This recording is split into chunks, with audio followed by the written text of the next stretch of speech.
وبعد مدنی سورت قرآن حکیم نبی اکرم صلی اللہ علیہ وسلم کو اللہ جل شانہ نے اپنے علوم کا خزانہ عطا فرمایا، اپنے پاک نبی قرآن جو ہے وہ دنیا میں انسانوں کی ہدایت اور رہنمائی بن کر آیا۔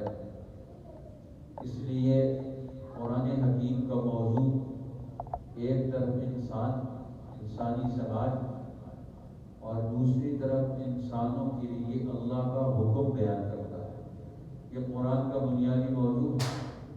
اس لیے قرآن حکیم یہ انسانی زندگی کو بیان کرتا ہے اور انسانی زندگی سے جوڑ کر باقی کائنات کو بیان کرتا ہے کہ اصل انسان اور انسان کو ترقی دینا، کامیاب بنانا، یہ آدم علیہ السلام سے لے کر امام الانبیاء محمد الرسول اللہ صلی اللہ علیہ وسلم تک ہر نبی کا یہ بنیادی ہدف رہا کہ انسانوں کو کیسے خوبصورت بنایا جائے، اچھا بنایا جائے، ان کے اعمال، ان کے اخلاق، ان کے عقائد و افکار، ان کی معیشت، ان کی سیاست، ان کی سماجیات، ان کی زندگی کا ہر شعبہ درست کیا جائے۔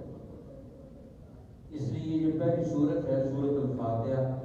فاتحہ کہتے ہیں کھولنے والی۔ اس سورت کے کئی نام ہیں، حدیث پاک میں ہے۔ اس کو ام القرآن بھی کہا جاتا ہے، ام الکتاب بھی کہا جاتا ہے، الاساس بھی کہا جاتا ہے، سورت المسألۃ والدعاء بھی کہا جاتا ہے، سورت الشفاء بھی کہا جاتا ہے۔ اس کے بہت سارے نام ہیں جو اس کی صفات پر دال ہیں، اس کی خصوصیات کا اظہار ہے۔ اس لیے اللہ تعالیٰ نے پورے قرآن حکیم کا خلاصہ اس سورت کریمہ میں بیان فرمایا ہے، اور یہ سورت کریمہ اللہ جل شانہ نے اپنی تعریف اپنے بندوں کی زبان سے کروائی ہے۔ اس میں اللہ کا تعارف، لیکن بندہ اپنی زبان سے کرتا ہے۔ اب بندے کو تو پتہ نہیں میں نے اپنے رب کا کیا تعارف پیش کرنا ہے، کن خوبیوں کا تذکرہ کرنا ہے، تو اللہ نے احسان فرمایا کہ بندوں کو اپنے تعارف کی زبان دے دی اور یہ سورت عطا فرما دی۔ حدیث پاک میں آتا ہے کہ اللہ جل شانہ نے اس سورت کے بارے میں فرمایا وَلَقَدْ آتَيْنَاكَ سَبْعًا مِنَ الْمَثَانِي وَالْقُرْآنِ الْعَظِيمِ، ہم نے آپ کو 7 دہرائی جانے والی آیات اور قرآن عظیم عطا فرمایا۔ اس کی ایک روایت میں 7 دہرائی جانے والی آیات اس سورت الفاتحہ، اگرچہ اس کی ایک اور تشریح بھی ہے کہ سبع من المثانی، 7 دہرائی جانے والی یہ 7 جو 7 بڑی صورتیں ہیں جو قرآن حکیم کے اول میں ہے، وہ بھی اس سے مراد ہے جو قرآن حکیم کی تعلیمات کا انتہائی موضوع اور مناسب بیان ہے۔ بہرحال یہ 7 دہرائی جانے والی آیتیں اللہ تعالیٰ نے ہر نماز کی ہر رکعت میں ان کو رکھا ہے کہ سورت کو پڑھا جائے۔ معلوم ہوتا ہے اس میں بیان کی جانے والی تعلیمات دین کی بنیادی اہم باتیں ہیں، ان کو سمجھنا بہت ضروری۔ اس لیے اللہ تعالیٰ یہ چاہتے ہیں کہ یہ سورت کریمہ ہر مسلمان ہر نماز میں پڑھے۔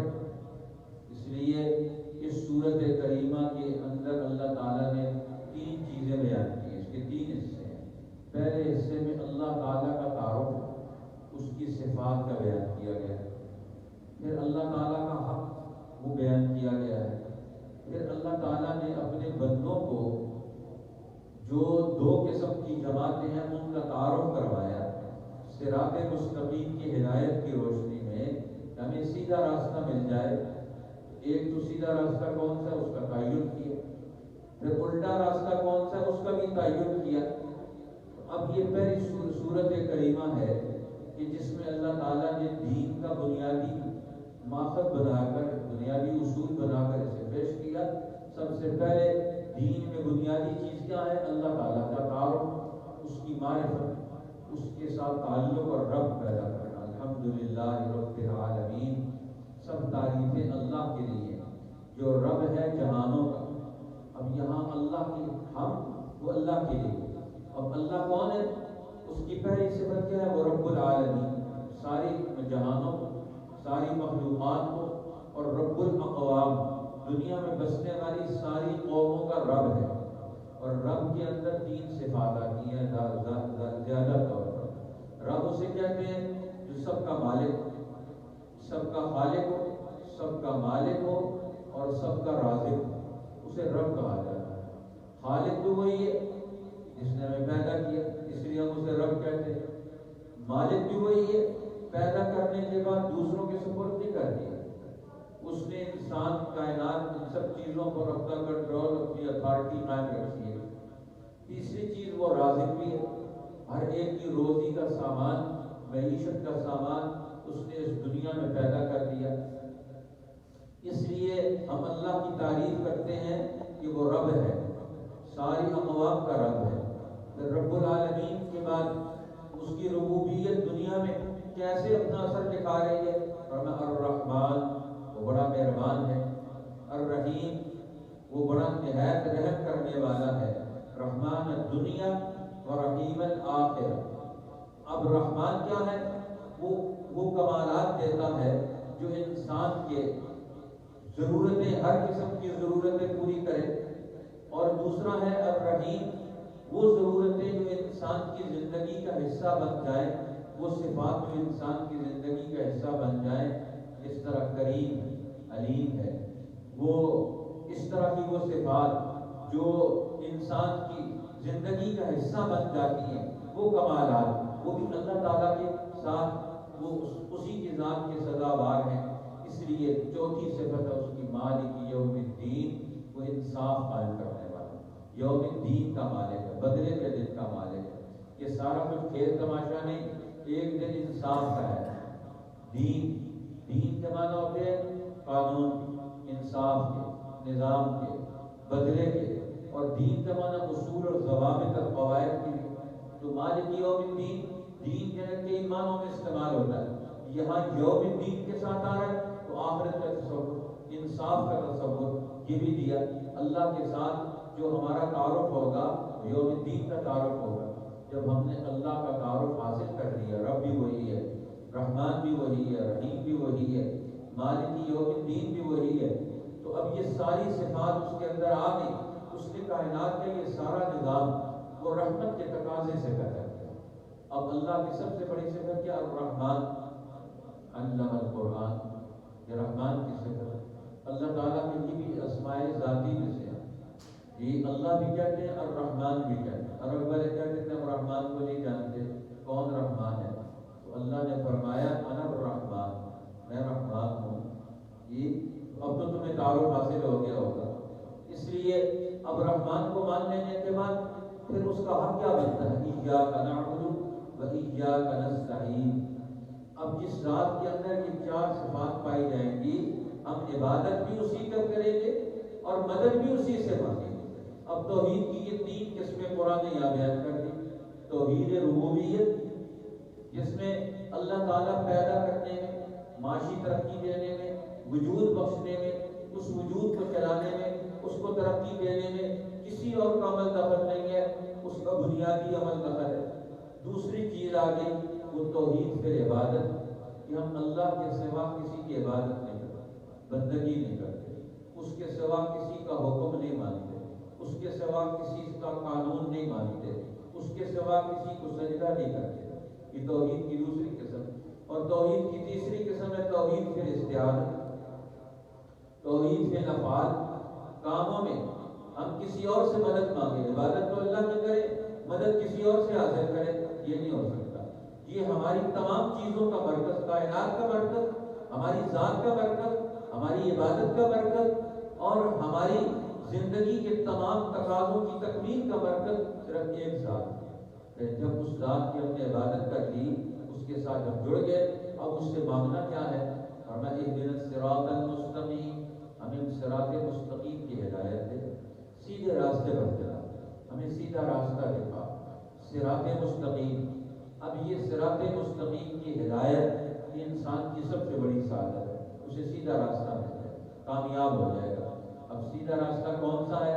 کیسے پتہ چلے سیدھا راستہ کون سا ہے؟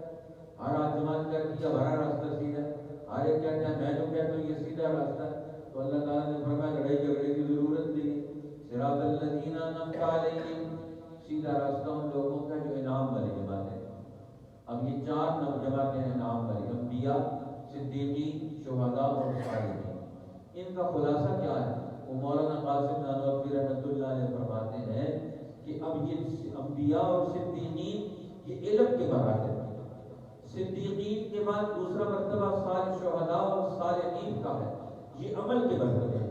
اب علم اور عمل کی قوتیں یہ دونوں مل جائیں تو یہ کامیابی اور صراط مستقیم کا راستہ ہے۔ اب اس کے مقابلے میں کون سا ہے؟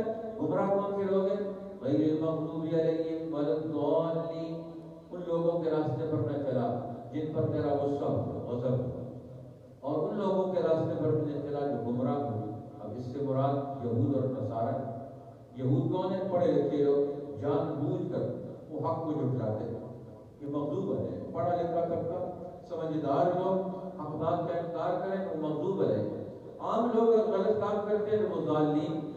قرآن کہتے ہیں دونوں کے پیچھے نہیں چلنا، یہ تو گمراہ ہے، اس لیے ان کی گمراہی سے نکلنا ہے۔ اور اللہ نے پھر فرمایا آمین کیا کر مور لگا۔ اب یہ قرآن حکیم نے دعا مانگی ہدایت کی، صراط مستقیم کی، اور صراط مستقیم کہاں سے ملے گا؟ وہ تو نام والی نام لوگوں کی جماعت کا راستہ ہے، اور وہ راستہ میں کہاں سے ملے گا؟ اور میں پھر پورا قرآن اس کا جواب ہے۔ یہ جو صراط مستقیم کا جواب یہ قرآن پاک کے 30 پارے ہیں، اس کا جواب ہے یہ ہدایت۔ اس لیے پھر سورۃ البقرہ یہ اس قرآن پاک کی سب سے بڑی سورت ہے۔ اس لیے نبی اکرم صلی اللہ علیہ وسلم نے فرمایا کہ یہ فستاق القرآن بھی، یہ قرآن کا خیمہ بھی، اور فرمایا کہ زہراوین میں سے چمکتی ہوئی سورت بھی ہے۔ اسی طرح فرمایا جس گھر میں یہ سورت پڑھی جاتی ہے اس گھر سے شیطان بھاگ جاتے ہیں۔ شیطان مانی جس گھر میں سورت پڑھی جاتی ہے سورۃ البقرہ، ان الشیطان یفر من البیت الذی یقرأ فیہ سورۃ البقرہ، اس میں سورہ بقرہ پڑھی جاتی ہے۔ اور فرمایا سورہ بقرہ اللہ جل شانہ نے اس کو بہت ساری عظمتیں بخشی ہیں۔ ایک تو یہ قرآن حکیم کے یہ سب سے بڑی صورت ہے، دوسرا یہ کہ اللہ تعالیٰ نے سب سے عظیم آیت الکرسی کی اس میں بیان کی، تیسرا جو ہے وہ پورا نبوت کا حاصل اور خلاصہ نبی اکرم صلی اللہ علیہ وسلم پر معراج کے موقع پر براہ راست اللہ نے وحی بھیجی، وہ ختام سورۃ البقرہ، سورۃ البقرہ کی آخری آیات۔ بہرحال اس سورت کو بڑا مرتبہ حاصل ہے، اس لیے اس سورت میں اس کا موضوع ہے الخلافۃ الکبریٰ، انسان کو سب سے اونچے مرتبے اور مقام تک دنیا میں کائنات میں اللہ کا خلیفہ بنایا، حکومت اللہ کی چلے، یہ اللہ کا نائب بن کر کائنات کا نظام چلائے گا۔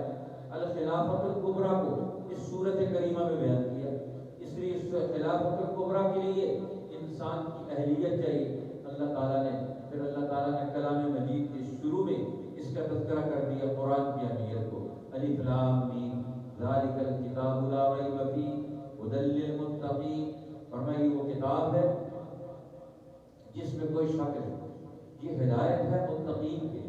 اب قرآن دنیا میں کیا بن کر آیا؟ ہادی بن کر آیا، رہنما بن کر آیا، لیکن قرآن سے ہدایت لے گا کون؟ المتقین۔ متقین کسے کہتے ہیں؟ انصاف پسند انسان، فطرت انسانی پر قائم رہنے والے لوگ، وہ اس کی ہدایت اور رہنمائی قبول کریں گے جنہوں نے اپنی فطرت کو سلامت رکھا ہوا ہے شیطانوں کے اثر سے، گمراہی سے، ظالمین اور مغضوب علیہ کے اثر سے، جو محفوظ ہو گئے وہ متقین ہیں۔ اور فرمایا وہ قرآن کی ہدایت کو لے، اس لیے قرآن کے آنے کے بعد 3 جماعتیں ہوگی، ایک المتقین کی، ایک کفار کی، اور ایک منافقین کی۔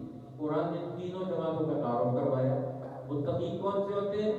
جن کے اندر اعلیٰ یقین و ایمان ہوتا ہے، جن کا نصب العین بلند ہوتا ہے، جو نماز قائم کرتے ہیں، جن کا ہر عمل اور کردار درست ہوتا ہے، اور وہ اپنے مال کو، اپنے مسائل کو راہ حق پر خرچ کرتے ہیں، اللہ پر، فرشتوں پر، کتابوں پر ایمان لاتے ہیں، آخرت پر یقین رکھتے ہیں، اس پورے کائناتی ڈھانچے کو تسلیم کرتے ہیں۔ فرمایا اولئک علی ھدی من ربہم، یہ ہدایت یافتہ جماعت ہے، یہ فلاح پانے والے۔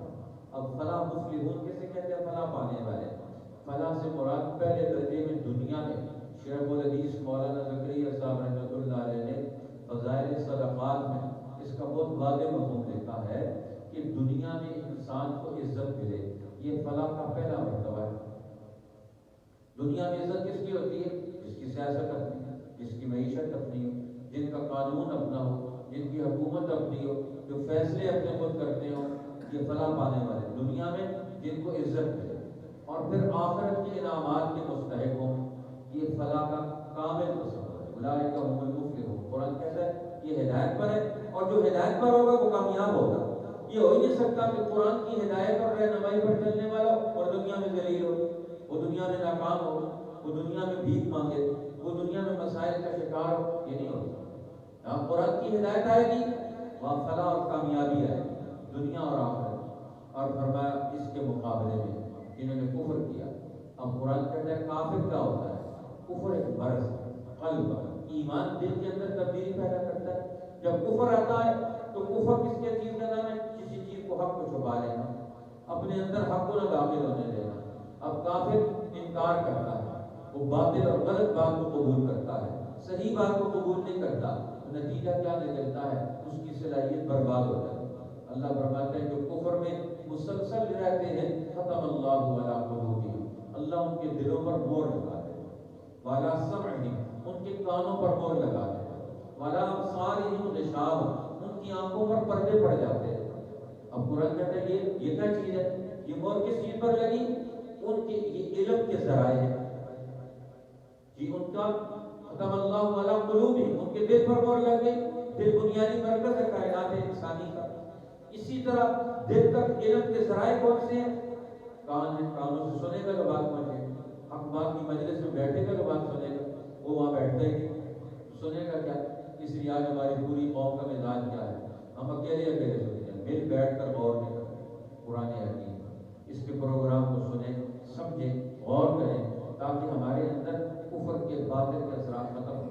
اس لیے کفر کا مرض، کفر کا ماحول یہ انسان کی صلاحیتوں کو تباہ کرتا ہے، برباد کرتا ہے، انسانی اخلاق تباہ ہوتے ہیں، برباد ہوتے ہیں۔ تیسری جماعت منافقین کی ہے۔ منافق اوپر سے اور ہوتے ہیں، اندر سے اور ہوتے ہیں۔ قرآن کو اللہ کو بہت غصہ ہے منافقین پر۔ 13 آیات کے اندر اللہ تعالیٰ نے منافقین کا تعارف کروایا۔ یہ جھوٹ بولتے ہیں، یہ غلط باتیں کہتے ہیں، یہ نبی سے، سچی جماعت سے، قومی جماعت سے ہٹ کر زندگی بسر کرتے ہیں، اس کی تباہی بربادی کی طرف جائیں۔ اب قرآن کی دعوت کیا ہے؟ یہ 3 جماعتیں اپنے لیے دعوت دیتے ہیں، متقین کی دعوت کیا؟ یا ایھا الناس اتقوا ربکم، قرآن کی دعوت کیا ہے؟ کہ اللہ سے ڈرو، اپنے رب سے ڈرو، رب سے ڈر کر تقویٰ پیدا کرو۔ اور دوسری دعوت قرآن کی کیا ہے؟ کہ نبی قرآن، جو قرآن اور نبی ان دونوں کو قبول کرو۔ یہ نبی قرآن کا ترجمان ہے، اور قرآن جو ہے وہ اللہ کا علم ہے۔ اب اللہ کی عبادت کر کے تقویٰ پیدا کرنا ہے، اور پھر اللہ کی عبادت کر کے تقویٰ پیدا کر کے قرآن کے علم کو نبی کے ساتھ اس کے ذریعے سے سیکھنا۔ ان کنتم فی ریب مما نزلنا علی عبدنا فأتوا بسورۃ من مثلہ۔ اب قرآن کا چیلنج دیا اللہ نے، اگر تم میرے نبی کے بارے میں شک کرتے ہو کہ یہ میرا نبی یہ صحیح بات نہیں کر رہا، تو تم پھر قرآن کے مقابلے میں نئی کتاب لے آؤ۔ اب نبی، اس کی نبوت کی شہادت اور دلیل کیا؟ قرآن۔ اب ہم اپنے نبی کو دنیا میں کس چیز کے ساتھ پیش کرنا ہے؟ قرآن اور دین کے ساتھ پیش کرنا۔ آج مسلمان قرآن کو دین کو جانتا ہی نہیں۔ اس لیے اللہ تعالیٰ نے پھر آدم علیہ السلام کا واقعہ سنا کر اصل انسانیت کا ذکر کیا کہ اصل انسان کون سا ہو۔ آدم علیہ السلام کو اللہ نے پیدا کیا، ہم سب آدم کی اولاد ہے۔ آدم کو اللہ نے کیوں پیدا کیا؟ فرمایا انی جاعل فی الارض خلیفہ، اللہ نے آدم علیہ السلام کو زمین میں اپنا خلیفہ اور نائب بنایا۔ اب زمین میں خلیفہ اور نائب بنایا تو جو اصل کا کام ہے خلیفہ وہ کام کرے گا۔ اب اللہ تعالیٰ کیا کرتا ہے وہ ہمیں سوچنا ہے۔ اللہ تعالیٰ رب العالمین ہے، اللہ الرحمن الرحیم ہے، اللہ مالک یوم الدین ہے، یہ اللہ کی صفات بیان کرتے ہیں۔ تو اب بندہ بھی حاکم بن کر، خلیفہ بن کر اللہ والے کام کرے گا۔ اب اللہ کو عبادت نہیں کرتا، لیکن ہمیں عبادت کا بھی حکم دیا، عبادت اللہ کی کرنی ہے۔ اب خلافت اللہ کا نائب کب بنے گا؟ اس کے اندر 3 صفات پیدا ہوں گی تو یہ اللہ کا خلیفہ بنے گا۔ پہلی صفت یہ اس کے اندر علم آ گیا، علم آدم الاسماء کلھا، اللہ نے آدم علیہ السلام کو سب چیزوں کا علم دیا۔ دوسری چیز، علم آئے گا کیسے؟ اس کے لیے اس کے پاس 2 چیزیں ہیں، عبادت اور امانت۔ اللہ کی عبادت کرے گا یعنی اللہ کے قریب ہو کر رہے گا، اللہ کے قریب ہوگا تو اللہ کے اخلاق آئیں گے، اور اگر اللہ سے دور ہوگا تو پھر شیطان کے قبضے میں چلا جائے گا۔ اب آدم علیہ السلام کو اللہ نے جنت میں رکھا تو اللہ کے قریب تھے، اب جنت سے نکلے شیطان کا اثر آیا تو جنت سے نکل گئے، اللہ سے دور ہو گئے۔ اب شیطان وہ انسان کا دشمن ہے، وہ انسان کو خلافت کے اس منصب پر دیکھنا نہیں چاہتا۔ کہتے ہیں کہ شیطان نے کئی ہزار سال عبادت کی۔ اب عبادت کیوں کی؟ اس نے عرش پر لکھا ہوا دیکھا کہ ایک اللہ اپنا خلیفہ نائب پیدا کرے گا، اس نے عبادت شروع کر دی۔ نیت اللہ کی عبادت رضا کی نہیں تھی، نیت تھی خلیفہ بننے کی۔ اس لیے ہمارے حضرت مولانا شاہ سعید احمد رائے رحمۃ اللہ علیہ فرمایا کرتے تھے کہ شیطان نے ہزاروں سال عبادت کی، لیکن عبادت میں نیت خلافت کی تھی کہ مجھے حکومت ملے، خلافت ملے۔ اس لیے نیت کا فطور جو ہے انسان کی ساری محنت کو برباد کرتا ہے۔ اگر اس کی نیت اللہ کی رضا کی ہوتی تو اس کو روحانی ترقی مل جاتی، کمال مل جاتا۔ اتنا لمبا عبادت کرنے کے بعد اس کے اندر تکبر پیدا ہو گیا، گھٹیا اخلاق پیدا ہو گیا، حسد پیدا ہو گیا، تکبر پیدا ہو گیا، انکار پیدا ہو گیا۔ قرآن کہتا ہے یہ شیطانی بس ہے۔ شیطان نے کیا کیا؟ ابا، انکار کیا، واستکبر، تکبر کیا۔ اب جب تکبر اور انکار کرتا ہے تو اس کا نتیجہ کیا نکلتا ہے؟ کان من الکافرین، وہ کافر بن گیا۔ اب حسد یہ انسانوں کو تباہ کرتا ہے، تکبر یہ انسانوں کو تباہ کرتا ہے، یہ برباد کرتا ہے۔ تکبر کس چیز کا نام ہے؟ اپنے آپ کو بڑا سمجھنا، دوسروں کو گھٹیا سمجھنا۔ اب شیطان نے کیا کیا؟ آدم علیہ السلام کو گھٹیا سمجھا اور اپنے آپ کو بڑا سمجھا۔ آج سارے ہر ایک آدمی پیسے کی بنیاد پر، چیزوں کی بنیاد پر دوسروں کو گھٹیا ذلیل سمجھتا ہے، اپنے آپ کو بڑا سمجھتا ہے۔ اس لیے قرآن نے یہ بیان کیا کہ شیطانی بس، اور آدم علیہ السلام اللہ نے ان کو اپنا قرب دیا اور دوبارہ شیطان کے حملے سے بچا کر وَتَلَقَّىٰ آدَمُ مِن رَّبِّهِ كَلِمَاتٍ، انہیں واپسی اور رجوع کا راستہ بتایا، توبہ کرو، استغفار کرو۔ انسان سے خطا ہو جاتی ہے، لیکن خطا پر ڈٹنا یہ شیطانی کام ہے، اور خطا سے توبہ کرنا یہ آدم علیہ السلام کی صفت ہے، یہ ترقی کا راستہ ہے۔ پھر اللہ تعالیٰ نے یہ اصول بیان کر کے ہمیں سمجھایا کہ آدم علیہ السلام کو اللہ نے دنیا میں خلیفہ بنایا۔ تو آدم علیہ السلام نے کون سے علوم انسانوں کو سکھائے؟ علوم ارتفاقات، زندگی گزارنا، گھر بنانا کیسے ہے، روٹی کیسے پکانی ہے، غلہ اناج کیسے اگانا ہے۔ ان کی شریعت میں یہ سارے علوم تھے، ارتفاقات معاشیات، کائناتی نظام، روزی کمانا، ہل چلانا، درخت اگانا، درختوں سے پھل لینا، اسی طرح مکان بنانا، چیزیں بنانا، انسانی زندگی کی ضرورت کی بنیادی عقائد، اور پھر اس کے بعد علم الارتفاقات، ارتفاقات معاشیہ کا علوم کا۔ اللہ تعالیٰ نے ان کو زندگی کی بنیادی ضرورتوں کو پورا کرنے کا نظام یہ کیسے بنایا جائے گا، یہ آدم علیہ السلام کو یہ علوم سکھائے۔ اس لیے قومیں ترقی کرتی ہے یہ علوم کی بنیاد پر۔ پھر اللہ تعالیٰ نے یہ پورا پارا آخر تک بنی اسرائیل کے واقعات سنائے۔ تو آدم علیہ السلام کی نسل انبیاء علیہ السلام کی نسل سے بنی اسرائیل، لیکن اللہ نے ان کو فضیلت دی، انعامات دیے، عزتیں دی۔ انبیاء کے اندر آئے، ابراہیم علیہ السلام کی نسل سے، اسحاق علیہ السلام کی نسل سے، یعقوب علیہ السلام کی نسل سے، 12 ان کے بیٹوں کے خاندان سے، لیکن انہوں نے قدر نہیں کی، وہ دنیا میں ذلیل ہو گئے، فرعونوں کے غلام ہو گئے۔ کیوں؟ ان کے اندر امراض پیدا ہوئے، قومی امراض، انسانی امراض۔ وہ کون سے مرض ہیں؟ قرآن حکیم ان کی امراض بیان کرتا ہے۔ وہ نبیوں کا انکار کرتے ہیں، حق کا انکار کرتے ہیں، انبیاء علیہ السلام کی، سچے لیڈروں کی، جماعتوں کی مخالفت کرتے ہیں، اور ان کے اندر کیا ہے؟ حق کو ڈالتے ہیں، حق اور باطل کو رلا ملا کر چلاتے ہیں۔ اب ان کے امراض تو قرآن کہتے ہیں جس طرح انہوں نے سماجی امراض کا شکار ہوئے، وہ تباہی بربادی کی طرف چلے گئے۔ اللہ جل شانہ میں دین کی سمجھ عطا فرمائے۔ انشاءاللہ اس کا بقیہ حصہ جو قرآن حکیم ہمیں اصل رہنمائی دیتا ہے، یہ قرآن یہ دین بنی اسرائیل کے واقعات بیان کر کے ہمیں سمجھایا، یہ رویے تمہارے ہوں گے تو قرآن کا علم تمہارے اندر نہیں آئے، یہ رکاوٹ بنتے ہیں، اور ان رویوں سے ہٹو گے جو اہل کتاب کے، تو تمہیں قرآن کی سمجھ آئے گی اور پھر ترقی کرو گے۔ اللہ جل شانہ میں دین کی سمجھ عطا فرمائے۔ آج کا یہ اتنے کافی ہے، انشاءاللہ اس کا بقیہ حصہ اور کل کے آنے والے